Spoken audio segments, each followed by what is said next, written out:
Clara Jensen, bathed in stage lights, clutched her award, thanking every intern, every investor, even the janitorial staff. Not me. My life's work, shelved for her, felt like a public joke. She looked right over my head, past the warm champagne, her smile fixed on the cameras. A subtle, dismissive tilt of her chin said it all. You were never really here. The warm champagne in my hand felt heavy, growing warmer with each passing minute spent watching Clara Jensen on the brightly lit stage. She clutched the heavy bronze award, her free hand fluttering to her chest, a familiar gesture of feigned humility. Tears, expertly managed, glistened at the corners of her eyes. She thanked the organizers, the investors, the production team, her assistant, her distant family in Oregon. The list went on, a litany of gratitude for every soul who had brushed against her path. And I simply must acknowledge our incredible janitorial team. Clara's voice cracked, thick with an emotion that felt less like sincerity and more like a practice performance. The crowd roared, a wave of applause and appreciative murmurs washing over the ballroom. I stood near a pillar, half hidden, and in that moment, something inside me tightened, then snapped, like a thin, taut wire finally giving way. The memory of my own life's work, a synthetic dermis presentation scheduled for last month, now sat gathering dust in a digital folder. I had canceled it, of course, to help her refine her pitch, to be her rock, as she liked to say. For weeks I had listened to her rehearse this very speech, offered feedback, absorbed her anxieties, all while my own project lay dormant. Her eyes, bright with the stage lights, swept across the room. They passed over my section, over my face, without the slightest flicker of recognition. It was as if I simply was not there, a phantom at her moment of triumph. The realization settled in my chest, cold and hard. I was invisible. I set the half-full champagne flute down on a passing waiter's tray, the clink barely audible over the receding applause. I didn't say a word to anyone, just turned and walked toward the large double doors at the rear of the ballroom. The New York night air hit me with an unexpected clarity, cool and sharp, cutting through the residual warmth of the crowded venue. It felt like shedding a burden I hadn't known I carried, a sudden, almost physical lightness. The weight of her gratitude, or lack thereof, lifted. A yellow cab, a battered Crown Victoria, pulled up to the curb within a minute. Biotech Park, East Side Labs, I told the driver, watching the city lights blur into streaks as we pulled away. The ride was silent, the hum of the engine a dull drone in the background. My mind, usually a whirl of scientific equations and experimental data, felt strangely calm, almost empty. The lab was deserted, as expected. The security guard at the entrance, Frank, nodded me through with a practiced ease, his eyes barely lifting from his paperback. Inside, the quiet hum of the ventilation system and the soft whir of various machines created a scientific serenity, a familiar symphony that always felt more like home than any apartment I'd ever rented. I walked directly to my workstation, my gaze falling on the sterile, almost translucent sheet of my synthetic dermis prototype, stretched taut on its frame. I reached out, my finger tracing its smooth, cool surface. "At least you don't pretend I don't exist," I murmured, the words hollow in the empty space. I pulled up my emails, the screen glowing in the dim light of the lab. Dr. Arthur Peterson's name stood out, an unread message from weeks ago, an offer from the Max Planck Institute in Geneva. I had dismissed it then, caught up in Clara's orbit, her rising star. A flicker of doubt passed through me, a faint echo of my usual caution. But then I saw Clara again, her tearful face, her deliberate, calculated omission. It wasn't impulse driving me now. This was long overdue clarity, a decision that had been simmering beneath the surface, finally boiling over. My fingers moved to the keyboard. "Dr. Peterson," I typed, the words appearing crisp on the screen. "I apologize for the delay in my response. I have given your generous offer considerable thought. I am available immediately. In fact, I can be in Geneva by tomorrow afternoon. I booked a one-way ticket, the departure time a mere 4 hours away." The quick turnaround felt right, a decisive break. I packed a small duffel bag with only the essentials, a few changes of clothes, my passport, my wallet.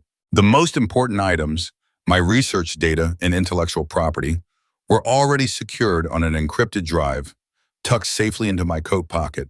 The glow of the post-award reception enveloped Clara, a warm, bright cocoon of adoration. Ray Jenkins, their senior art director, leaned in, his voice thick with admiration, a glass of amber liquid and sloshing gently in his hand. "You absolutely killed that presentation. Clara," he gushed, his eyes wide. "The way you connected luxury with environmental consciousness. Genius." Clara offered a practiced, modest smile, a slight shrug of her shoulders, but inside a fierce satisfaction bloomed. She felt the warmth of success radiating from her, palpable and sweet. Across the crowded room, she saw Mr. Henderson, their CEO, wiping a tear from his eye, his expression one of profound pride. It was everything she had worked for. A tiny flicker of unease, like a moth brushing against a window pane, briefly disturbed her triumph. She hadn't seen Silas since the ceremony ended. He must be mingling, she reasoned, perhaps networking with one of the venture capitalists, or maybe he'd stepped outside for some air, away from the cloying perfume and stale cigar smoke. She pushed the thought aside, letting the compliments wash over her, a soothing balm. The taxi ride home was a blur of exhaustion and quiet triumph. Her feet ached, pinched by the too tight heels, a small price to pay. As the cab pulled up to their building, a real concern, heavier than the fleeting thought earlier, began to seep in. The apartment was dark, unusually so, no light spilling from the windows. She fumbled with her keys, the metallic scrape echoing in the silent hallway. "Silas," she called out, her voice a little too loud in the sudden stillness. No answer. The air inside was cool, still. She flicked on the living room light. His laptop, which usually sat on the small oak desk by the window, was gone. Clara kicked off her heels, letting them thud softly onto the polished hardwood floor. She pulled out her phone, the screen momentarily blinding in the dim light. No messages. Nothing from Silas. "He's probably out just working late," she murmured to the empty room, the words feeling thin, unconvincing, even to herself. He never worked late without at least a text, a quick call. Not ever. She moved through the apartment, a growing unease coiling in her stomach. The bed was untouched. His side of the closet door was ajar, but nothing seemed amiss. She showered quickly, the hot water doing little to calm her nerves, then collapsed into bed, her makeup still clinging to her face, a silent testament to the evening's festivities. She pushed the doubt aside, willing herself to sleep. He would be here in the morning. Morning brought a harsh, unforgiving sunlight slicing through the blinds, illuminating dust motes dancing in the air. A dull, insistent pounding throbbed behind her eyes. Her mouth felt like sandpaper, and Silas's side of the bed remained empty, cold. The duvet lay perfectly smooth, undisturbed. She reached for her phone, her fingers trembling slightly. She called his number. It went straight to voicemail. Again, she tried. Again, the familiar pre-recorded voice. Her heart began to beat a little faster, a frantic bird trapped in her ribs. Clara sent a text message, the words feeling inadequate, almost desperate. "Where are you? Getting worried. Call me." As she showered, the steam doing little to clear the fog from her mind, alarm bloomed, hot and sharp. She grabbed her phone again, dialing the general number for Eastside Biotechnology, Silas's lab. Eastside Biotechnology, Beth speaking. The voice on the other end was familiar. Cool, Silas's research assistant. "Beth, it's Clara Jensen. Is Silas there? He didn't come home last night, and I can't reach him." Her voice rose, betraying the panic now tightening its grip. Beth's tone remained detached, professional. "Dr. Evans isn't available, Ms. Jensen. He's taken an indefinite leave of absence." "What?" Clara's voice cracked. "What do you mean, indefinite leave? Since when?" "Since last night," Beth replied, her voice flat. "He submitted the paperwork electronically, just before midnight." "But where is he? Can you tell me how to reach him?"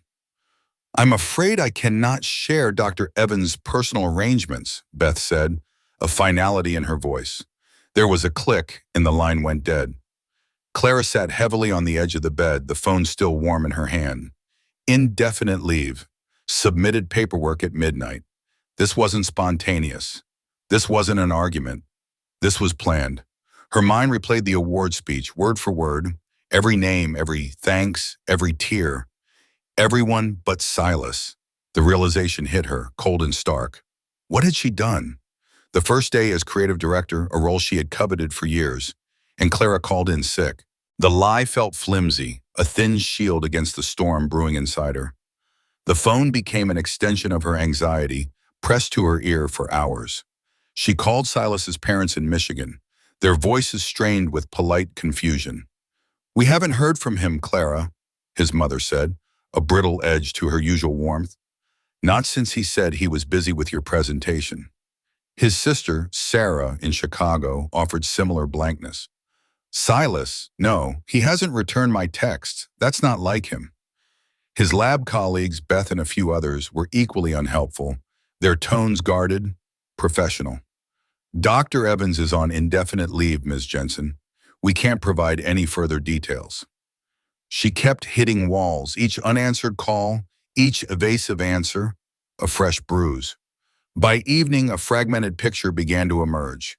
An international flight, destination unknown, booked late last night. She wandered through their living room, the space that had once felt so alive with shared routines, now a cavern of silence.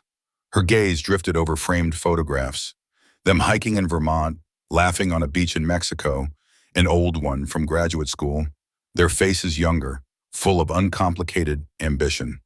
Her fingers brushed against the spine of his worn copy of Principles of Regenerative Medicine, a textbook he had practically memorized. She pulled it from the shelf, its pages soft from countless readings. As she opened it, a folded piece of paper slipped out, drifting to the hardwood floor. It was a canceled boarding pass, dated last month, for a flight to Geneva. The conference, the one he had sacrificed for her presentation, the one he hadn't even mentioned canceling because she was so consumed. "What have I done?" she whispered to the empty apartment, the words raw, tearing at her throat. The full, crushing weight of her omission, of her utter blindness, crashed down on her. It wasn't just a slight, it was an erasure. Meanwhile, in Geneva, the air was crisp and clear, a clean, sharp scent of pine and distant snow. The Alps loomed, majestic and indifferent, their peaks dusted with white, and Lake Geneva shimmered, a vast sheet of blue under a bright, indifferent sun. The contrast to New York's humid, cloying energy was immediate, invigorating. Now, Dr. Arthur Peterson, the Institute's director of biomaterials, was older than Silas had expected, with a shock of white hair and piercing blue eyes that seemed to take in everything at once. He met Silas in the gleaming, minimalist lobby of the Max Planck Institute. "Dr. Evans," Peterson said, his voice a low, gravelly rumble, "your sudden availability was unexpected, but I must say, most welcome. We've been following your work for some time." He extended a hand, his grip firm and dry. Silas managed a tight, almost automatic smile, the muscle memory of polite interaction kicking in. "Sometimes life clears your calendar for you, Doctor." He didn't elaborate, and Peterson didn't press. A silent understanding seemed to pass between them, an acknowledgement of unspoken burdens. For the next 3 hours, Silas stood before a small, intensely focused group of scientists. He presented his revolutionary synthetic skin grafts, detailing the intricate nanoporous matrix, the way it was engineered to regenerate living tissue, seeding the patient's own stem cells to promote natural healing. Scarring minimized, functionality restored. The discussion was purely scientific, a thrilling exchange of ideas and challenging questions. There were no emotional demands, no pretense, no performance. Just the hard, satisfying work of intellect and discovery. As he spoke, detailing the intricate mechanisms, the potential applications, the profound implications, a deep, resonant sense of purpose settled over him. It was a feeling he hadn't realized he had missed. A clarity unburdened by external expectations or personal dramas. This was where he belonged. This was his work, pure and unadulterated. Clara tried, truly tried, to focus on her new role. The title, creative director, felt heavy and ill-fitting, like a borrowed coat. Silas's absence, however, was a constant, dull ache, a phantom limb. The apartment, once a vibrant space of shared lives, now felt sterile, cold, the silence between her thoughts a jarring echo.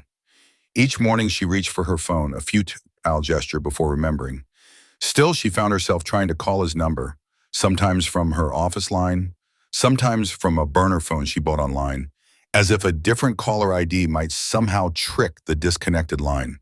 Always the same dead air. At the office, the demands of her new position felt less like opportunity and more like an elaborate charade. Mr. Henderson, with his sharp, appraising eyes, had noticed. "Clara," he had said, his voice smooth, almost casual, "this role requires absolute focus. Are we still fully committed?" The question hung in the air, a subtle threat. She remembered arguments with Silas, late-night discussions that had devolved into strained silences. "You're never home anymore, Clara," he'd said once, his voice quiet, tinged with exhaustion. "And when you are, it's like you're still on a conference call." She remembered needing his validation, not just for her work, but for her worth, pushing him for praise, for assurances that she was doing the right thing. His quiet resentment had festered, unspoken, while she attributed his concerns about her late nights, her incessant travel, to jealousy, not to the widening canyon between them. She had always dismissed his worries, convinced he simply didn't understand the demands of her world. Across the conference table, Mark, a friendly rival whose promotion she'd narrowly edged out, leaned forward. "You know, Clara," he'd said, lowering his voice, "sometimes focusing too much on the glamour of the job, the awards, the accolades, it can cost you more than you think." He offered a sympathetic smile, but the words felt like a barb, precisely aimed. Clara started noticing things. Whispers ceasing abruptly when she entered a room, sidelong glances from colleagues she had once considered allies, an almost imperceptible shift in the office dynamic. Her professional standing, once as solid as reinforced concrete, now seemed to have faint, unsettling cracks running through its surface. The shine of her new role felt tarnished. One evening, sifting through old emails, searching for a contact, she found it. An email from Silas, sent months ago, titled "Our Future." She remembered seeing it, dismissing it, caught up in a deadline. She had never opened it. Now, clicking it open, she saw a detailed plan, a small house upstate, a research sabbatical for him, a quiet year for them both, a vision of a life she had simply, unconsciously, pushed aside. It was a tangible blueprint of what they had been building, now shattered. Her nights became a restless cycle of tossing and turning, the pillow next to her cold and empty. Visions of Silas's face materialized in the darkness, not angry, not suave, but utterly blank, his eyes devoid of the warmth she had always taken for granted. In those long, quiet hours, a chilling realization began to take root. Her ambition, her singular pursuit of professional validation, had become a kind of infidelity to their shared life, a betrayal far deeper than any physical act. It had been a slow, insidious erosion. At Eastside Biotechnology, life continued. Beth, Silas's research assistant, and Dr. Olson, his senior colleague, quietly continued to manage Silas's ongoing projects. His ghost was a present force in the lab, a subtle undercurrent in their daily routines. When Clara's name flashed on their caller ID, Beth and Dr. Olson would exchange knowing glances, a silent, shared understanding passing between them before Beth answered, her voice always cool, always professional.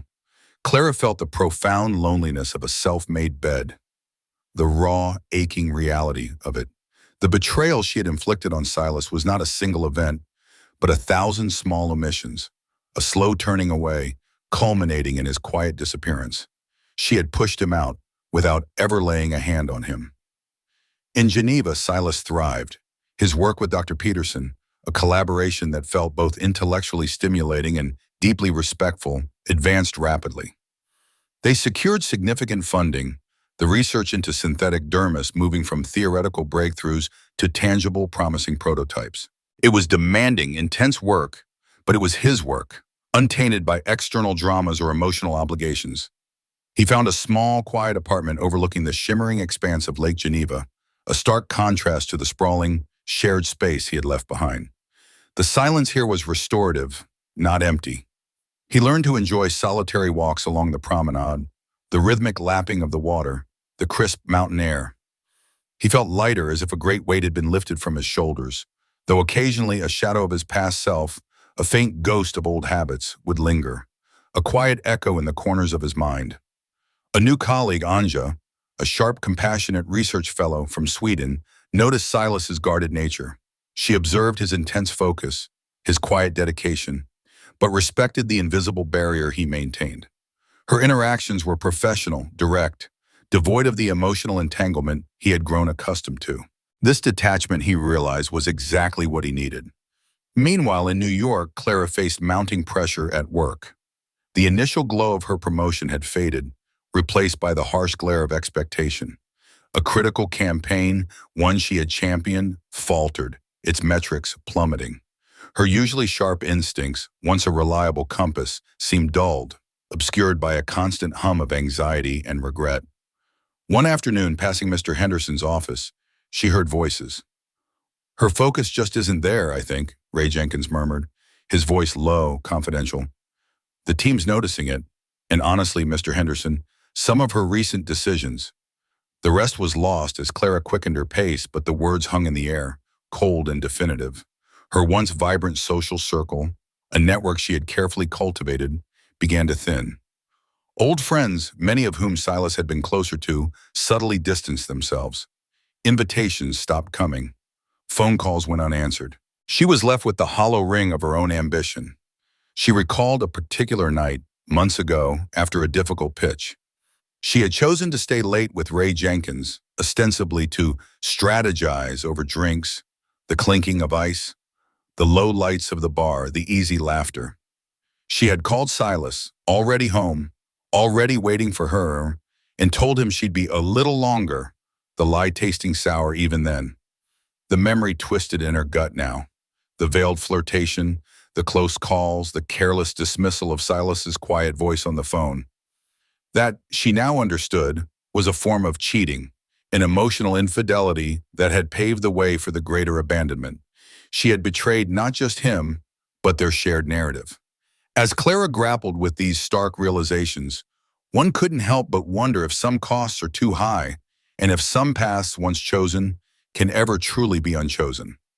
Stick around to the end to see how life's costly choices unfold. Driven by a desperate, almost primal need for answers, for some kind of absolution, she made an impulsive decision, a one-way flight to Geneva, booked in a haze of caffeine and raw desperation.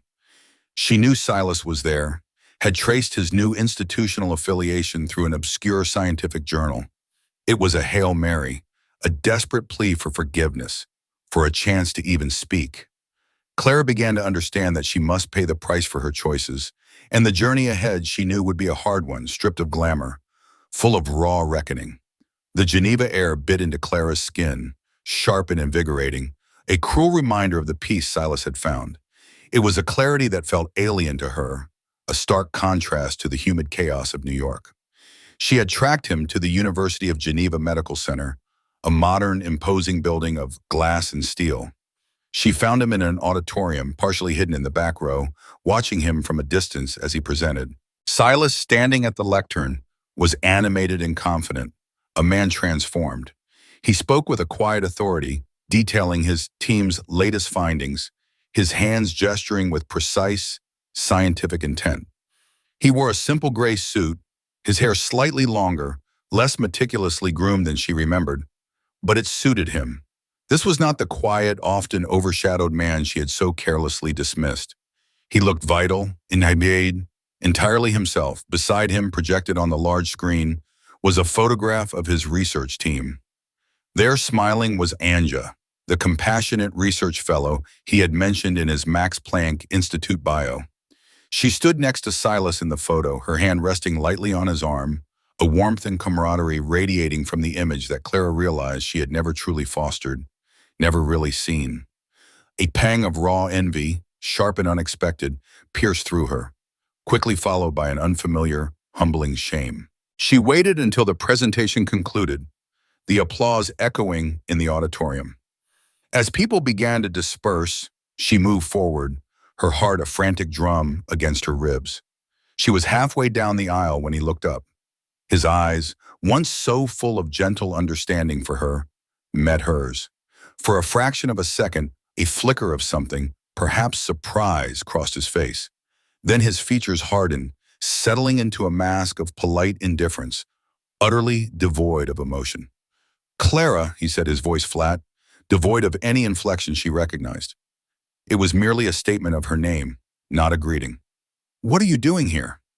She stumbled over her words, the carefully rehearsed apology catching in her throat. Silas, I needed to see you. I'm so sorry. I've been so stupid. I miss you. Please, just come home. The words felt hollow, inadequate, even to her own ears.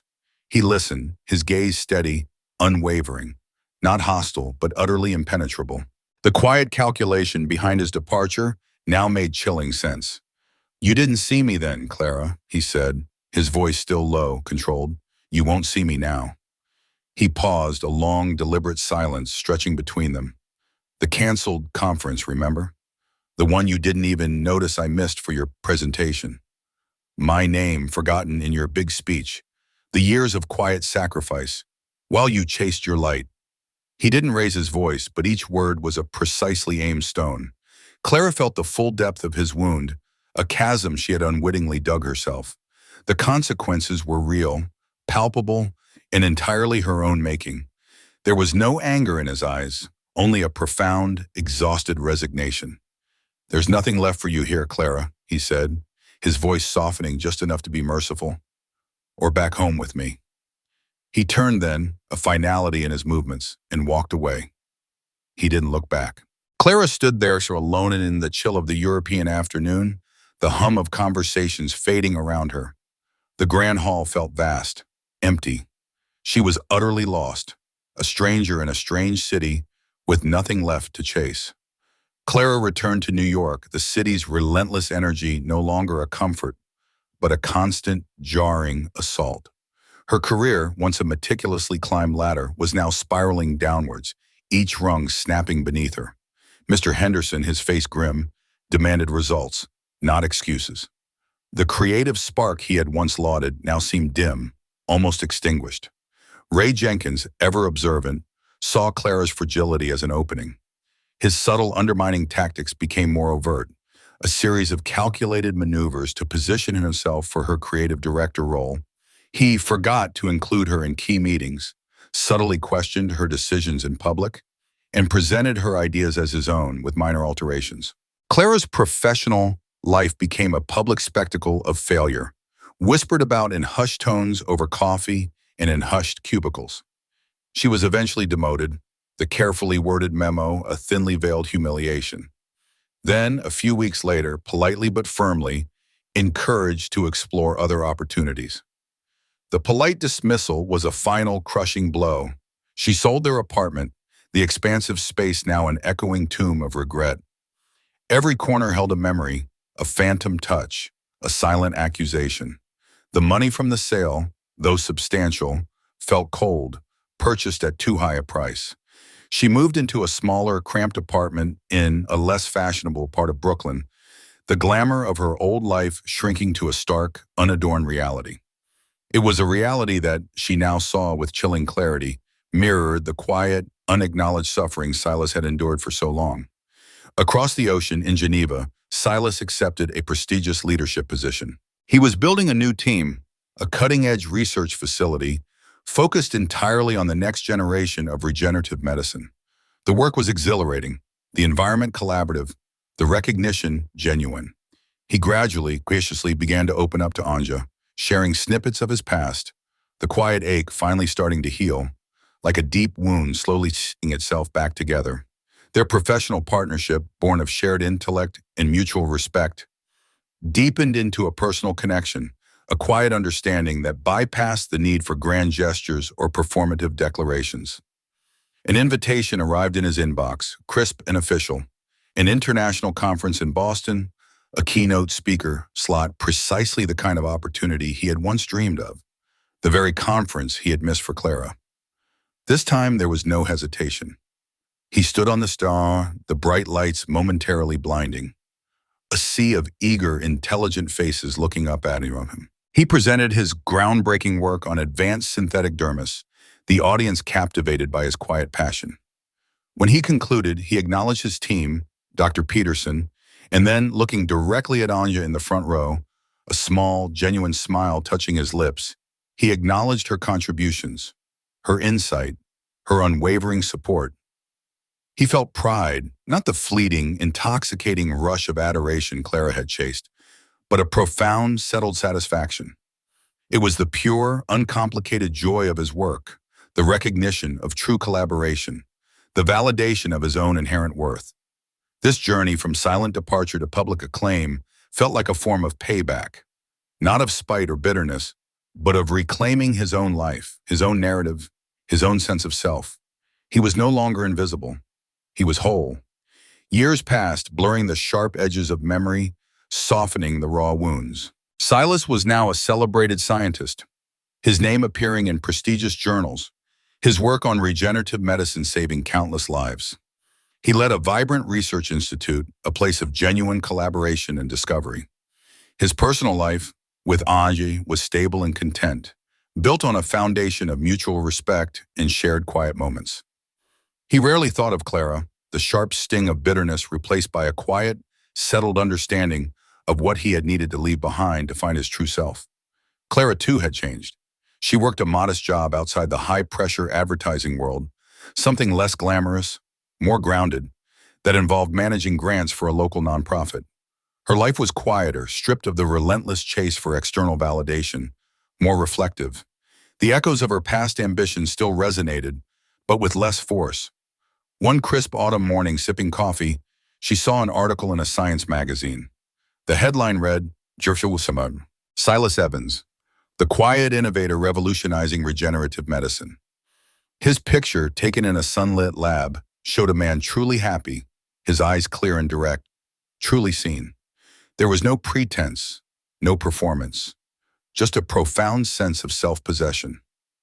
Clara felt a deep, enduring regret, a familiar ache in her chest, but this time it was tempered by a strange sense of peace.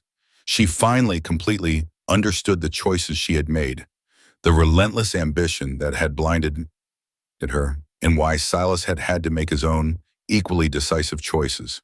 She had faced her moral consequences, stripped bare of her former life, learning humility and the true, devastating cost of her self-absorption. There was no grand reunion, no dramatic confrontation. Just two lives, irrevocably separated by time and experience, each having found their own divergent path. The world, vast and indifferent, simply continued. Silas, on occasion, would find his thoughts drifting to the quiet Midwestern streets of his childhood, the simple authenticity of that upbringing. It was an authenticity that felt so right in his new life, a life built on solid ground, free from the shifting sands of external approval. He understood now that some burdens, once lifted, stay lifted, leaving ample space for genuine connection, for an honest self, for a life lived with quiet purpose. Clara would sometimes look at her reflection in the mirror, seeing the new lines etched by experience around her eyes, the subtle changes that marked lessons learned. The weight of her past actions was a constant companion, a reminder, but it was no longer crushing. It was a part of her, a scar, a testament to what she had lost and what she had gained in the painful process of self-discovery. Both Silas and Clara carried the scars of their shared history, proof of what had been. But Silas had found healing, a complete renewal, and Clara, in her own way, had found a stark, undeniable truth about herself, a foundation upon which to rebuild. The passage of time had solidified their separate realities. Silas Evans, in Geneva, continued his work, the recognition a quiet affirmation rather than a clamor for attention. His life with Anja was built on a foundation of shared purpose and genuine affection, a structure unburdened by performance or unspoken demands. The memory of his past, of Clara, was a distant echo, not a present pain. He had simply moved on, understanding that some losses create necessary space for growth. Clara, in her modest New York apartment, had found a different kind of peace. It was a quieter existence, marked by reflection rather than ambition. The regret was a permanent fixture, but it no longer consumed her. She understood finally the profound cost of her self-absorption, the invisible damage she had inflicted. There would be no reconciliation, no dramatic final act, Just the quiet truth of two lives irrevocably altered, each navigating the consequences of choices made, finding their own way forward in a world that, for both, had become undeniably real.